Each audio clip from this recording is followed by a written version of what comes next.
Halo semuanya, perkenalkan nama saya Christian Anandu, saya dari kelas SI 24A dengan NPM 2431116, mata kuliah Sistem Operasi. Di sini saya akan menjelaskan manajemen proses dalam sistem operasi.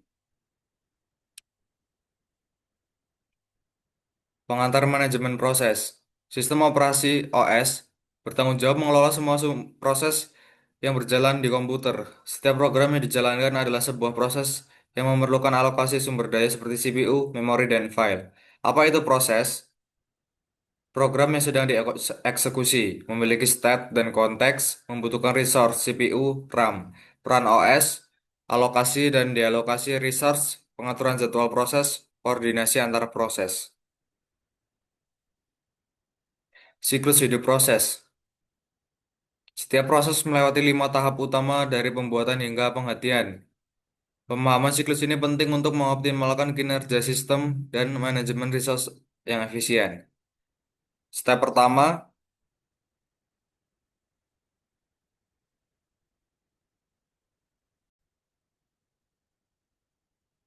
Step pertama, new, proses dibuat, kemudian ready, siap menunggu CPU, running, sedang dieksekusi CPU, waiting, menunggu I/O selesai, dan yang terakhir terminate, proses selesai atau berakhir.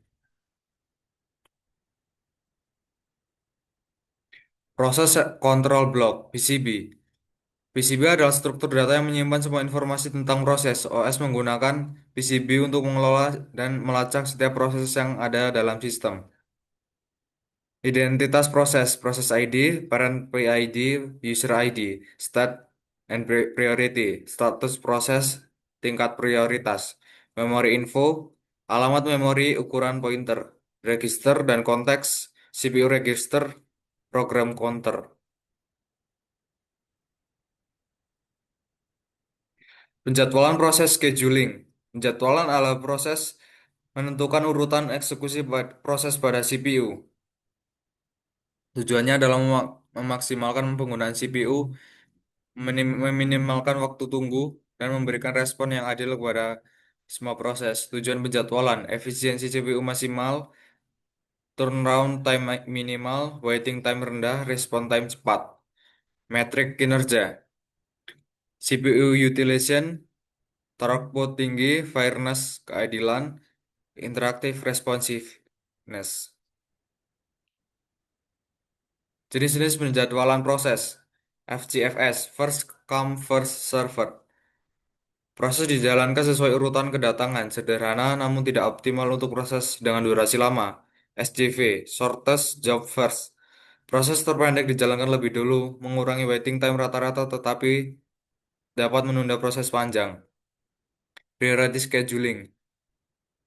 Proses dengan prioritas tinggi dijalankan terlebih dahulu, fleksibel namun tidak menyebarkan starvation. Round robin, setiap proses mendapat time slice kuantum yang sama, adil dan responsif dan untuk multitasking modern. Multilevel QA, proses dikelompokkan dalam antrian berlapis dengan prioritas berbeda, menggabungkan kelebihan beberapa algoritma.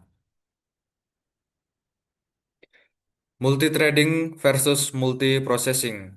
Multiprocessing proses terpisah independen, memori dan resource terpisah, isolasi tinggi, aman. Overhead komunikasi besar, contoh browser tabs terpisah. Multithreading, thread dalam suatu proses berbagi memori dan resource. Komunikasi lebih cepat, sinkronasi penting, contoh thread download file.